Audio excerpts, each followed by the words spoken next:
Haleluya, haleluya. Bwana Yesu asifiwe sana. Popote unaponifuatilia, karibu tena. Haya ni maombi ambayo yataenda kugeuza kabisa maisha yako, hasa katika mwaka huu.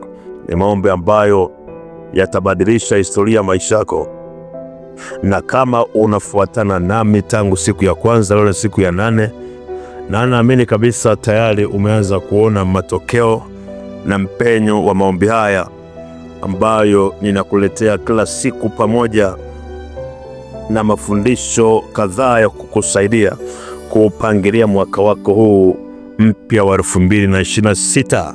Haleluya. Ni Apostle Nelson Kalekezi, niukaribishe tena kwa siku yetu ya 8 ya maombi haya ya kufunga. Haleluya, haleluya, haleluya.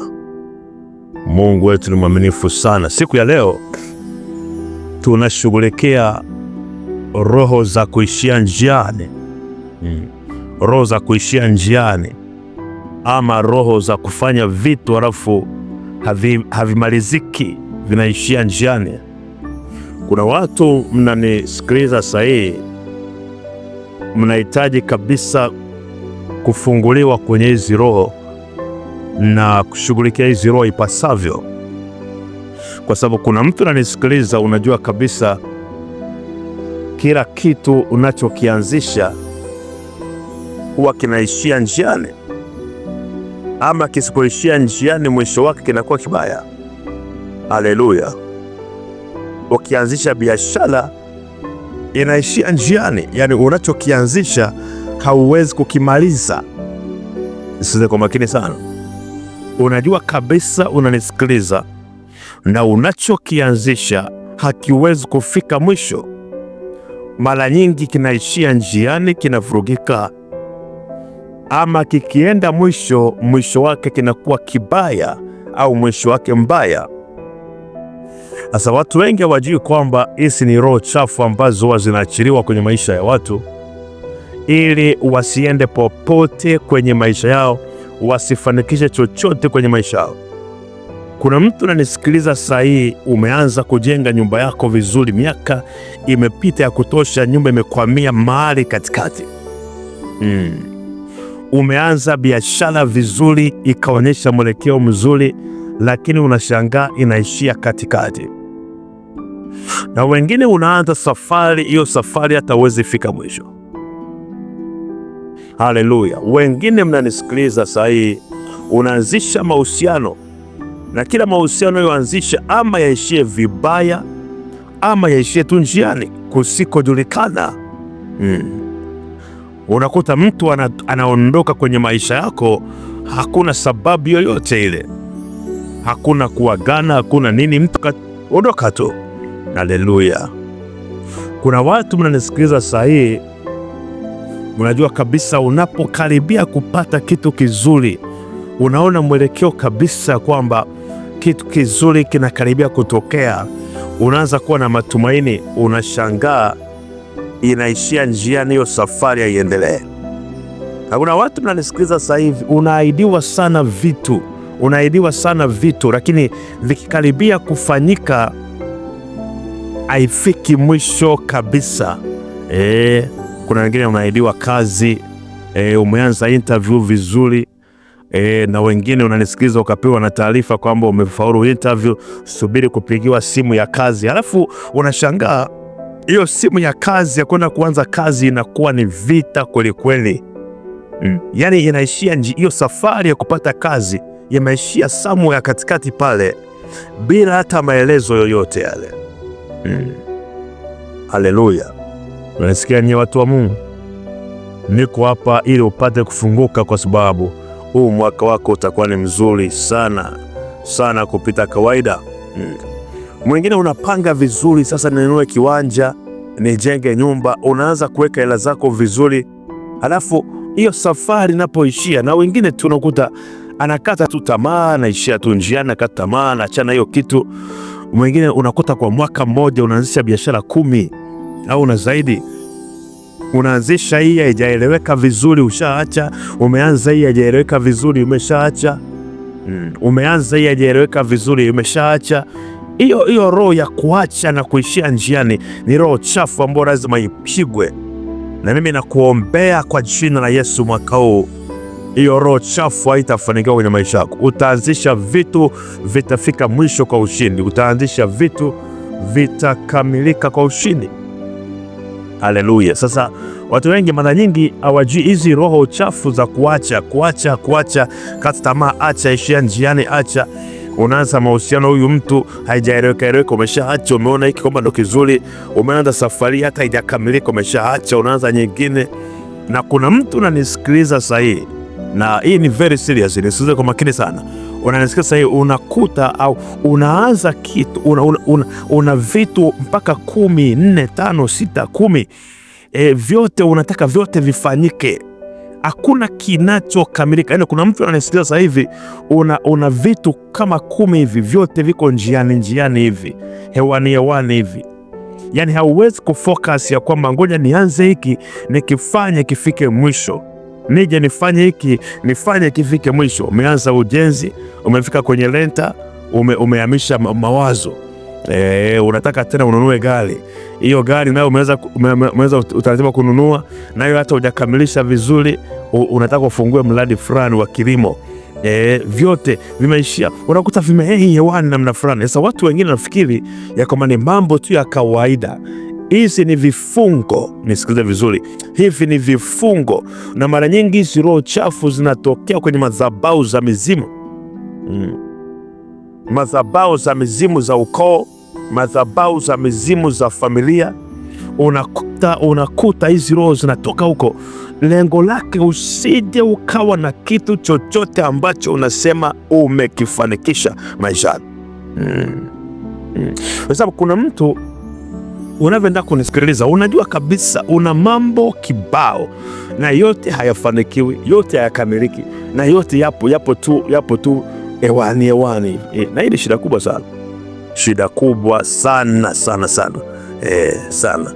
Wakati huo unataka ujenge, na umeanza kujenga, unataka kununua gari, na umeanza kununua gari, unataka kufungue biashara, na umeanza umenunua tayari, umeshakodi frame. Unakuta mtu kakodi frame hii, hajaweka hata bidhaa yoyote, ashahamisha mawazo. Hii hapo inasubiri sasa, ananua kiwanja, aanze kujenga.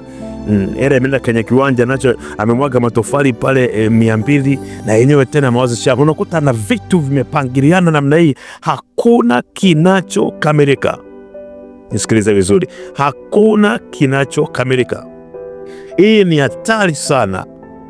Usipofunguliwa kwenye roho chafu, utakuta haufanikiwi chochote maishani. Haleluya.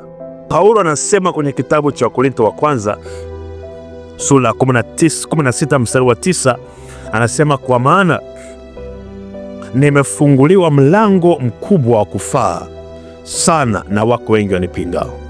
Wakati milango inapofunguka, unakuta mlango umefunguka wa biashara, lazima ujue ya kwamba huo mlango kuna roho za mizimu zitakuja kupinga hiyo biashara isiendelee.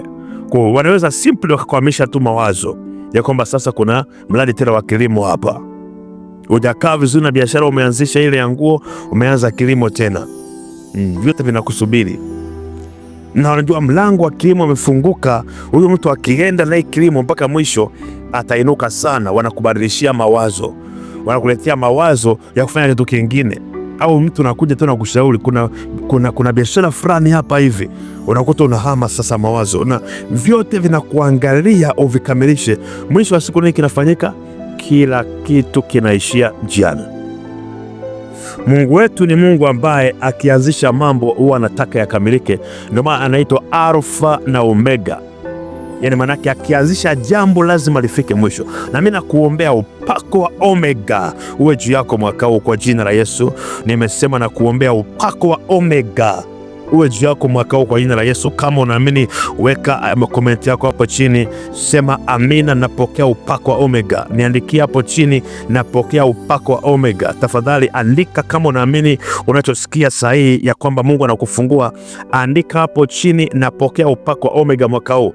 Upako wa Omega manake ni upako wa kumaliza unachokianza, ni upako wa kufika mwisho unapoanza safari fulani, ni upako wa kukamilisha unachoanzisha. Haleluya. haleluya, haleluya. Nasikia nguvu ya Mungu hapa na kutabiria tena. Pokea upako wa Omega mwaka huu. Pokea upako wa Omega mwaka huu. Yeye Mungu aliye Alfa na Omega akawe Omega kwako mwaka huu kwa jina la Yesu. Chochote utaanzisha na kutabiria kikamilike. Kama unaamini, pokea na uandika hapo chini, na pokea upako wa Omega mwaka huu kwa jina la Yesu aliye hai. Haleluya. Wafilipi 1:6 anasema, nami niliaminilo ndilo hili, ya kwamba yeye alianza kazi njema mioyoni mwenu ataimaliza hata siku ya Kristo Yesu. Nami nakutabiria kazi yoyote ambayo Mungu ameanza kufanya nawe, just focus, ataikamilisha kwa jina la Yesu. Ataikamilisha kwa jina la Yesu. Nataka mwaka huu kusudia kushinda hiyo roho ya upinzani inayozuia usikamilishe kitu chochote kwenye maisha yako. Nataka ushinde hiyo roho. Nataka ushinde hiyo roho. Nataka ushinde hiyo roho kwa jina la Yesu. Na kuna maombi nitakupa hapa. Omba maombi kwa imani, yamekuwa akifungua watu wengi sana maombi yanayowapa. Omba kwa imani, kuna nguvu ya Mungu kwenye maombi ya kushughulikia hiyo roho. Hii ni roho ya mizimu, inatoka kwenye madhabahu za mizimu. Hazitaki ujenge umalize, hazitaki ufanye biashara fulani ukamilishe, hazitaki uanzishe mradi fulani uishe. Wanataka uishie tu njiani kila wakati. Hawataki uanzishe mahusiano fulani yafike mwisho kwenye ndoa. Watu wengine mnakuwa mnaachana, watu wanakuchumbia tu wanakuacha, na kuchumbia wanakuacha, wanakuchumbia wanakuacha. Hauelewi nini kile kutokea kwenye maisha. Hiyo ni roho ya kuishia njiani. Lazima ipigwe kwa jina la Yesu aliye hai. Wengine umekuwa unachumbia tu watu njiani wanakuacha, unashindwa kuelewa nini kinaendelea. Hiyo roho ipigwe kwa jina la Yesu aliye hai. Haleluya, haleluya, haleluya. Mungu wa mbingu na nchi akubariki sana, na popote ulipo sahi, hebu ungana nami kwa maombi haya. Omba maombi haya. Ombi la kwanza, mwaka huu najiunganisha na upako wa Roho Mtakatifu wa kumaliza kwa ushindi katika jina la Yesu aliye hai. Ombi la pili, upako wa Omega uanze kufanya kazi juu yangu katika jina la Yesu, ili chochote ninachokianza nipate kukikamilisha mwaka huu katika jina la Yesu Kristo.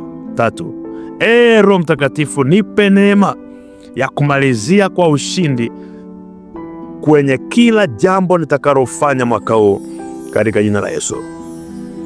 Ombi la nne, popote nilipounganishwa na madhabahu za ukoo za mizimu za kuishia njiani au kumaliza vibaya, ninavunja hizo madhabahu kwa damu ya Yesu Kristo na kujitenganisha kuanzia leo.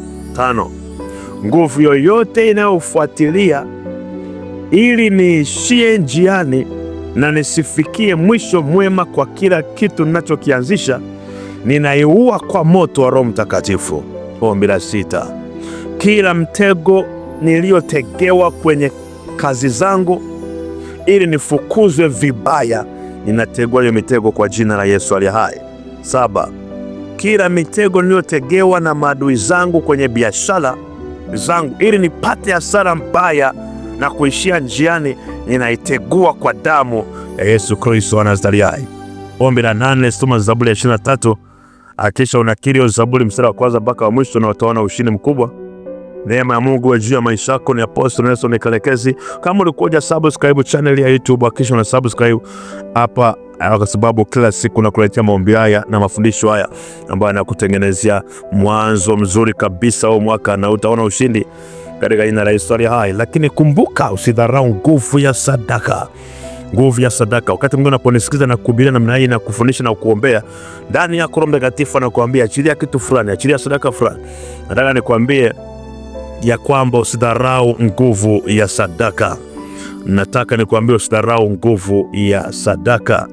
Kwa hiyo achilia sadaka yako, jiunganishe na maombi haya kwa sadaka yako. Haya matamko na kutamkia sitamki tu, ni nguvu ya Mungu na kuja kufanya kazi kwenye maisha yako. Unaweza kuachia sadaka kwa namba 0695 42 17 42, hiyo ni Airtel Money. Lakini pia 0654 575 999, hiyo ni Tigo Pesa au Yas. Lakini pia namba 0761 406475, 0761 406475, hiyo ni M-Pesa, jina inakuja Nelson Kalekezi. Lakini pia unaweza kuwasiliana nami kwa namba hiyo ili upate kufunguliwa. Yamkini haya mambo nayoongea sasa hivi yanakugusa moja kwa moja maisha yako yalivyo.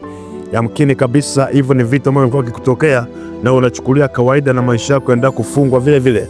Nataka nikwambie, chukua hatua. Unaweza kunipigia kwa namba hiyo popote ulipo uweze kupata msaada wa kufunguliwa, na wakati mwingine unaweza kujiunga na magrupu yangu ya WhatsApp kwa mengine ya maombi ya usiku wa manane. Naomba na watu saa 8 mpaka saa 10 usiku, lakini grupu lingine la mafundisho na miongozo ya maombi. Kwa hiyo unaweza kanitafuta kwa namba hizo nikakuunganisha pia kwenye magrupu hayo. Utaona msaada mkubwa bila kawaida. Mwaka huu unakutabiria, tazama unafika mwisho kwa jina la Yesu hai, na chochote utaanzisha kitafika mwisho na utakuwa na ushuhuda, nami nasubiri ushuhuda wako katika jina la Yesu. Shalom, shalom. Tukutane kesho kwenye maombi ya kesho. Mungu akubariki sana. Amen.